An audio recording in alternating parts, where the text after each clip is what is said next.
It says attach an event listener to your chat message button, listening for the click event, and it says to give it an empty callback function. Now let's talk about an event listener.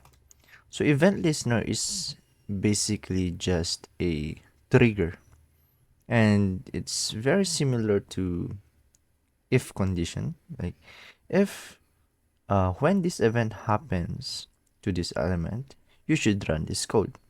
That is what event listener does. So let's do that by exercising this activity. It says to attach an event listener to your chat message button.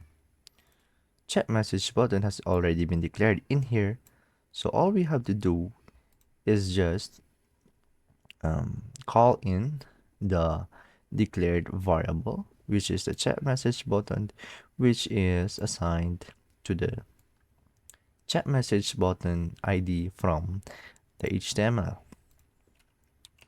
Chat message button, and then interpolate the add event listener, and then within here is where we input the event click.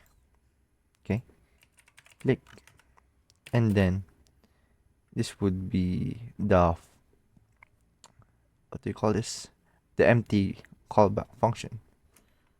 So it would be like this. Nope, not like that, but like this.